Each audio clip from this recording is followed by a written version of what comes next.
নরম জায়গা টিপতে খুব ভালো লাগে, শুনছেন না শোনেন না? মুসলমান সারা জীবন নরম, সব সময় ঠিক আছে ঠিক আছে ঠিক আছে ঠিক আছে ঠিক আছে ঠিক আছে করতে করতে আমাদেরকে কবরে ঢুকাচ্ছে পারে। এবার বলছে দেশ থেকে দাঁড়াবে, এখন একজোট হ, এদের নাম নিশানা মিটিয়ে দিতে হবে, ঠিক না ঠিক? আজকে আমার বাংলাতে একজন পাগল বলে বেড়াচ্ছে মুসলমানের ঘাড়ে লাঠি মেরে তাড়িয়ে দেবো।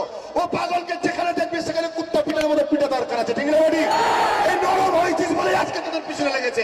আরে কেস কামারি বাদ দিবি না, কত কেস নিবি, কত কেস নিবি? কিছু না বললো কেস হচ্ছে, আর বললো কেস হচ্ছে।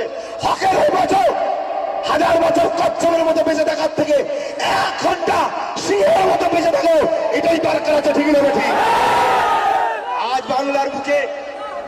বাংলার বুকে আব্বাস সিদ্দিকী এটাই শিখাচ্ছে মানুষকে, খবরদার দেশের সাথে, নিরীহ মানুষের সাথে, সংবিধানের সাথে, যারা দেশের সংবিধান মেনে চলে ওই সকল নেতা প্রশাসনের সাথে খবরদার খারাপ ব্যবহার করবে না। এটা আহলে সুন্নাত ওয়াল জামাত শিখায়, ঠিক না বেটি? কিন্তু যারা দেশের দাবি করে দেশকে ভক্ষণ করবে, যেমন বিজেপির নেতাগুলো কোটি কোটি টাকা লিটে পালাচ্ছে, চোরগুলোকে চেনেন না? চেনেন না? ইউপিতে এক বিজেপির নেতা পূজা বলে একটা হিন্দু মেয়েকে রেপ করেছে। তো ওদের কাছে জাত আগে নয়, ওদের কাছে দেশকে লুটা আগে। এদের বিরুদ্ধে লড়া দরকার আছে না নয়?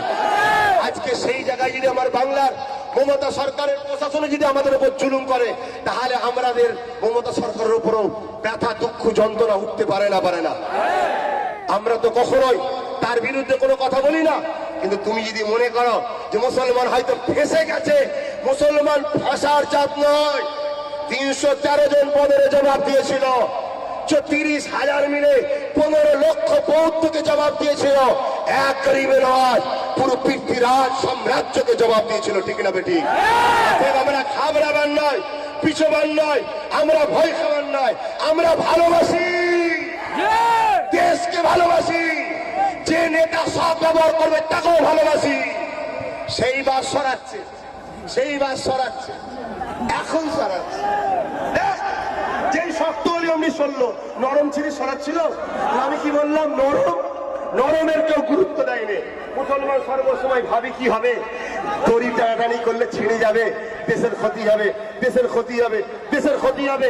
সর্বসময় আমরা নরম হয়ে আছি। এই নরম হওয়ার জন্য সবাই মিলে আমাদেরকে মারছে। আমাদের মা বোনের ইজ্জতের দাম নেই। সেই ইজ্জত বাঁচাতে গেলে নিজেকে ভাবতে হবে, তুমি ওর হাতে দায়িত্ব যে তোমার মা বোনের ইজ্জত বাঁচাবার। যে ইজ্জত লুটার জন্য ঘুরে বেড়াচ্ছে, তোমার মা বোনের ইজ্জত। তুমি জানতে চাই যে আমাদের কি ভারতবর্ষে